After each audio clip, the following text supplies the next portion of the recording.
Hi guys, it's Vicky. Happy Saturday before Christmas. I'm here to do a tag video. Kimmy, thank you for tagging me. I really enjoy the tag games. And, well, I was going to say something else, but I'll wait till later.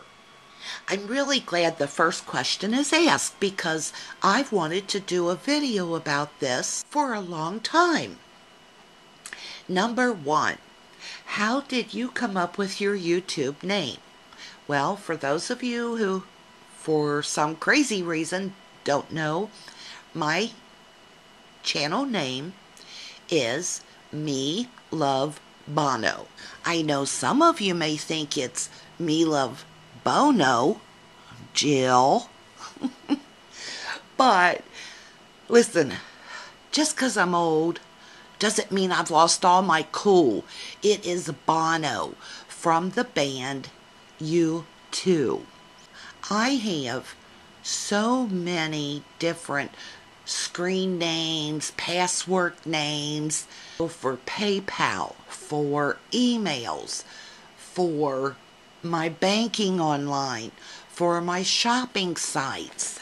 And they say that you should always have different screen names and passwords, that you shouldn't use the same thing over and over again. But listen, I'm 52. I got 52 years of stuff in my memory banks. I can create a screen name or a PIN number one day and it'll make perfect sense, and then the next day I totally forget what it is. And I know you're probably saying, write it down, Vicky. Well, guess what? Sometimes I forget to write it down. And you know, they also, whoever they are, they also say don't write that stuff down because you can get hacked. I don't worry too much about that, but my husband does. And he makes me a nervous wreck with it. So anyway, I thought, you know what? I do love Bono, so that's what I'll use. Me Love Bono. I never, ever dreamed I would be doing scrapbook type of videos. When I first got on YouTube, I would get on the computer and look up videos to watch with my grandson. So to do something educational and fun for him, and hopefully to instill a little culture to the kid, we would get on and look up things like Shirley Temple movies, old classic cartoons. He loves trains, so we would look up things about trains. I was able to show him what a sonic boom is. I mean, oh my goodness, it's such a never-ending resource for questions. I love YouTube. What a great idea. I know people say Facebook, MySpace, Ingenious, but I am saying YouTube has a Facebook and MySpace beat by a bazillion times. So that's what we would do. I did not need a name back then because I didn't comment. Shame on me. Now I know how important that is. So for the first few years that I played around on YouTube, I didn't have a channel name. Then my son bought me a new Wi-Fi Blu-ray DVD player. It wasn't to have internet access to YouTube on my TV. I had no clue. It was just because I had this old dinosaur of a DVD player. So he hooks up the Blu-ray player, and a couple of months later, I get on the YouTube thing, once again for my grandson, and I had to have a password and a screen name. So I thought, you know what better way to remember than just to do Me Love Bono. That's how I came up with that channel name. If I would have ever dreamed I'd be doing crafty videos, I would have come up with something much better than Me Love Bono. A few people have asked me, what is it about Bono? Let me tell you a little bit about my love for Bono.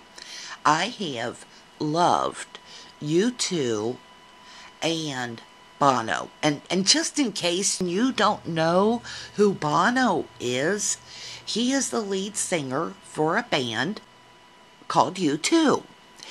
Now, Bono actually is just several months older than myself. He was raised Catholic, as was I. I've always taken my faith very, very, very serious. And it was so odd that in some of U2's songs, I knew exactly what they were talking about in regards to their faith. And that was a draw for me. And a lot of people may not know this, but U2 is a very spiritual group of men. In fact, I read somewhere, and it was like in one of their autobiographies, that they wanted to start out as more of a Christian band. I guess a lot of people may think their songs are love songs, but there is a heavy essence of their faith in their music.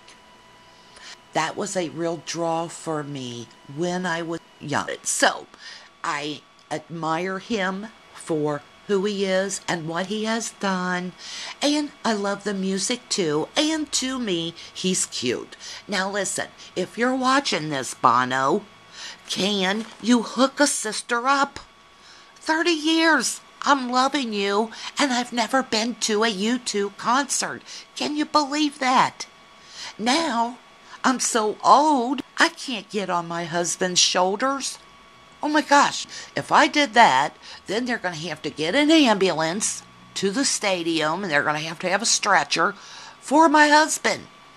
I can't flick my bick no more. I'd probably end up burning myself. I need access to the backstage, Bono. Can you do that for me? I'm your #1 fan. Anyway, I just love who he is, and that's that. Let's move on. Who or what inspired you to create a craft channel? Well, because I told you I used to just get on and look for trains and Mickey Mouse and sonic booms.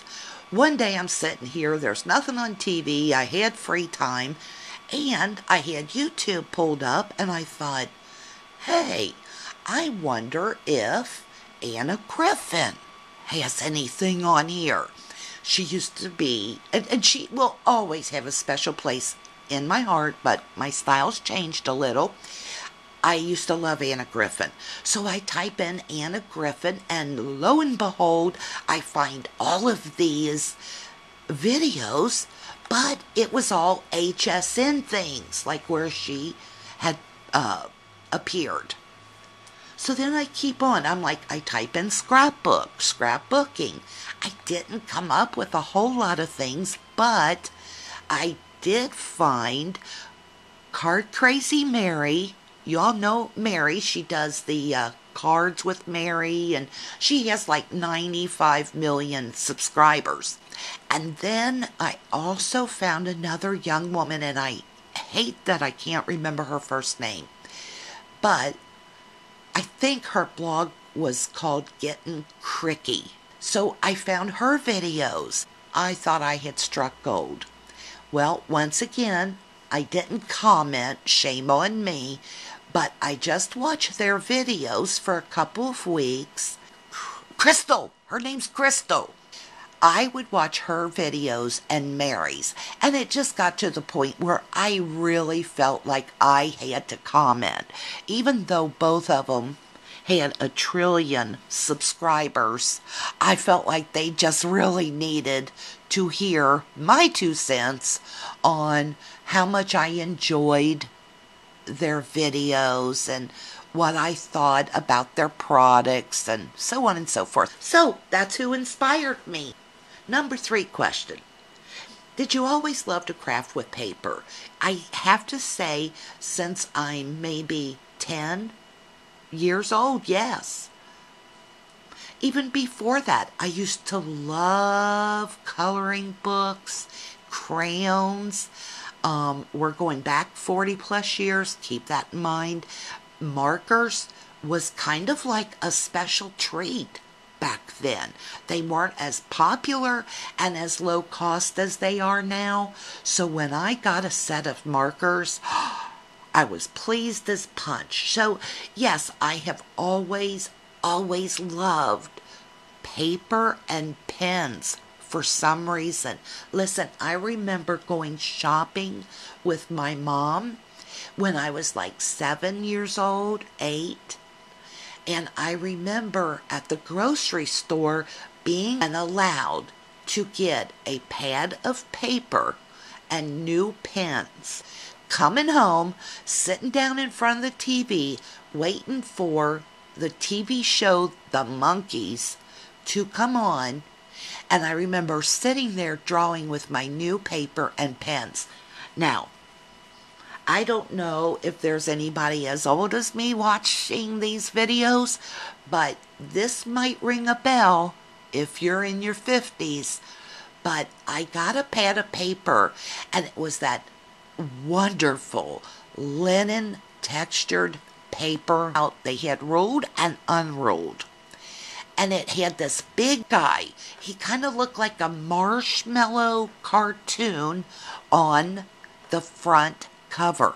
I don't know what brand it was, but I can see that as clear as day. Funny, I can remember what the front of that paper tablet had on it, but I go into the grocery store and 2 hours later, I can't remember where I parked my car. Go figure.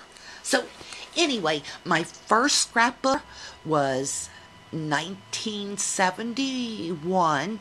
I had just turned 11 years old, and I literally asked for a scrapbook. I shared some of that on one of my videos.